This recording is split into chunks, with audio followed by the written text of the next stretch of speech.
2026లో వృషభ రాశి వారికి ఎలా ఉండబోతుంది? వృషభ రాశి వారికి మిథున రాశిలో ఉన్నటువంటి గురువు ద్వితీయ భావంలో ఉన్నాడు.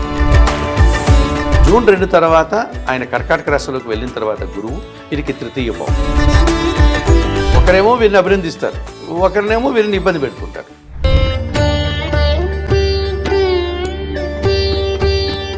గురుగారు 2026లో వృషభ రాశి వారికి ఎలా ఉండబోతోంది? వృషభ రాశి వారికి కూడా 60 నుంచి 65% సుఫలితాలు రావడానికి అవకాశం కనిపిస్తుంది. ఎందుకంటే వృషభ రాశి వారికి ఇప్పుడు గురువు సానుకూలంగా ఉన్నాడు. మిథున రాశిలో ఉన్నటువంటి గురువు ద్వితీయ భావంలో ఉన్నాడు. ద్వితీయ భావంలో గురువు ఉంటే చాలా మంచి ఫలితాలను ఇచ్చేటువంటి అవకాశం ఉంటుంది. పైగా ఆయన ఎవరు అంటే అష్టమ లాభాధిపతి. అనుకోకుండా నూతన అవకాశాలు వస్తాయి. వీరి మాటకు విలువ పెరుగుతుంది. కుటుంబంలో శుభ కార్యక్రమాల నిర్వహణ జరుగుతుంది. లేకపోతే అనుకోకుండా ఒక కొత్త అవకాశం, అది వ్యాపారం నుంచి కావచ్చు, ఉద్యోగం నుంచి కావచ్చు, సమాజంలో ఏదైనా ఒక మంచి వీరు చేసిన పనులకి గుర్తింపు కావచ్చు, ఒక అవార్డు రావచ్చు, ఒక సత్కారం జరగచ్చు, ఇలాంటివి జరగడానికి అవకాశం కనిపిస్తుంది. ఎంతవరకు? జూన్ 2 వరకు. వీరికి కూడా జూన్ 2 వరకు. ఎందుకంటే జూన్ 2 వరకు బాగున్నాడు ఈయన. ద్వితీయ భావంలో గురువు ఉన్నాడు. చాలా విషయాలు అనుకూలంగా ఉంటుంది వీరికి. అంటే పిల్లల చదువులు కావచ్చు, వీరి చదువులు కావచ్చు, నూతన ఉద్యోగ ప్రయత్నాలు కావచ్చు, నూతన వ్యాపారాలు ప్రారంభించుకోవడం కావచ్చు, విద్యకు సంబంధించిన ఫలితాలు కావచ్చు, ఇవన్నీ సానుకూలంగా ఉంటుంది. జూన్ 2 తర్వాత ఆయన కర్కాటక రాశిలోకి వెళ్ళిన తర్వాత గురువు వీరికి తృతీయ భావం. జన సహకారం సడన్గా పడిపోతుంది. సో అనుకోకుండా అనారోగ్య సమస్యలు, ఖర్చులు పెరగడం, విద్యా సంబంధమైనటువంటి విషయాల్లో ప్రతికూల ఫలితాలు, ఇది అనుకూలంగా ఉన్నవన్నీ ప్రతికూలంగా మారేటువంటి అవకాశం. అనగా జూన్ వరకు గురువు బాగున్నాడు, జూన్ తర్వాత గురువు ప్రతికూలంగా ఉన్నాడు. ఇక ప్రధానంగా వీరికి రాహువు దశమ స్థానంలో ఉన్నాడు. వృత్తి ఉద్యోగ వ్యాపారాల్లో రాహువు సంచరించేటువంటి ఈ సంవత్సర కాలంలో 50% రాహువు అనుకూలిస్తాడు, 50% ప్రతికూలంగా ఉంటాడు. అనగా అధికారులతో కొంతమంది వీరికి అనుకూలంగా ఉంటారు, కొంతమంది వీరికి ప్రతికూలంగా ఉంటారు.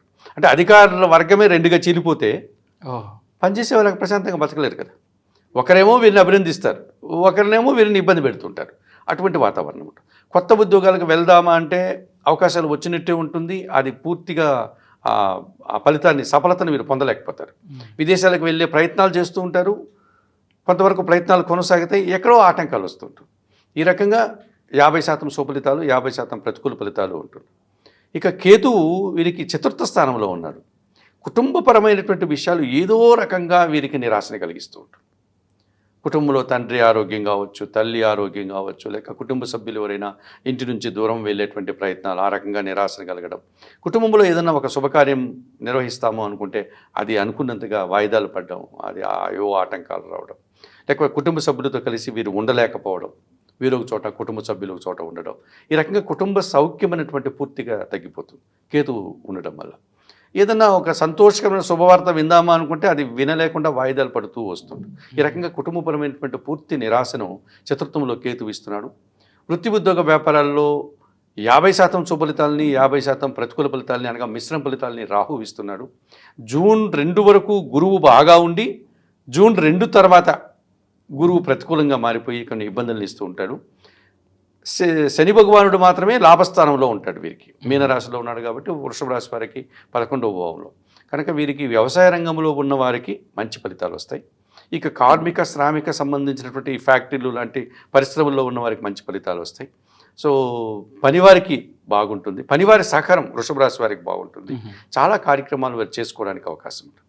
ఈ రకంగా ఆలోచిస్తే వృషభ రాశి వారికి 65% సుఫలితాలు. వీరు కూడా జూన్ 2 వరకు గురువు బాగలేడు కనుక సిద్ధి సాయినాథుని దర్శనం చేసుకోవడం, ఆయన ఒకరోజు రాత్రి ఆయన క్షేత్రం దగ్గర నిద్ర చేసి రావడం, పోయిన రోజు దర్శనం, నిద్ర చేసి మళ్ళీ మరుసటి రోజు ఉదయం దర్శనం చేసుకొని రావడం. గురువులకి ఎవరికైనా వీరికి విద్యాబుద్ధులు చెప్పిన గురువులు వీరికి అందుబాటులో ఉంటే వారి దగ్గరికి వెళ్ళి వారికి పసుపు వర్ణ పండ్లు కానీ, శనగలు కానీ వారికి అందించి వారి పాదాలకు నమస్కరించుకొని వారి ఆశీస్సులు తీసుకోవడం, ఇలాంటివి చేయడం వల్ల జూన్ 2 వరకు 2 తర్వాత గురువు ఎవరైతే ప్రతికూలంగా ఉన్నారో ఆ గురువు యొక్క ఫలితాలను వీరు కాస్త అనుకూలించుకోవడానికి అవకాశం ఉంటుంది. ఇక ప్రధానంగా వారికి కేతువు బాలేడు కదా.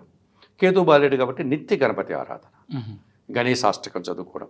మనకు ఈ కేతువుకు సంబంధించినటువంటి నిర్దేశించినటువంటి ధాన్యం ఉలవలు. ఈ ఉలవలను బాగా ఉడికించి బెల్లం పొడితో కలిపి ఏదైనా ఒక మంచి పాత్రలో తీసుకెళ్ళి గోవులకు మనం ఆహారంగా అందించడం. ఈ రకంగా చేయడం వల్ల ఈ కేతు దోషం నుంచి బయటపడడానికి అవకాశం ఉంటుంది. అలాగే రాహు కూడా వీరికి 50% శుభఫలితాలను ఇస్తున్నాడు, 50% ప్రతికూల ఫలితాలను ఇస్తున్నాడు కనుక కనకదుర్గాదేవి ఆలయానికి కానీ లేకపోతే చాముండేశ్వరి అమ్మవారికి కానీ ఇక్కడ ఉగ్రదేవతలు మాత్రమే మనం తీసుకోవాలి. ఎందుకంటే రాహువుకు నిర్దేశించినటువంటి దేవతలు కాస్త ఆయుధం కలిగినటువంటి అమ్మవార్లని, అనగా కాళికామాత, చాముండేశ్వరి, దుర్గా ఇలాంటి ఆలయాలకు వెళ్ళి అమ్మవారికి ఎర్రటి పూలమాల కానీ నిమ్మకాయల మాల కానీ అక్కడ సాంప్రదాయం ఉంటే వేసి వారికి కుంకుమ పూజాది కార్యక్రమాలు నిర్వర్తించుకుంటే ఈ రాహు దోషం నుంచి బయటపడడానికి అవకాశం ఉంటుంది. ఈ రకంగా 2026 ఆంగ్ల మాసంలో వృషభ రాశి వారు ఈ పరిహారాలు నిర్వర్తించుకోవడం వల్ల ఇంకొంచెం మంచి ఫలితాలు పొందడానికి కూడా అవకాశం ఉంటుంది. విన్నారు కదా, గురుగారు చెప్పిన పరిహారాలు పాటించి ఈ 2026 సంవత్సరంలో శుభ ఫలితాలు పొందగారని ఆశిస్తున్నాం.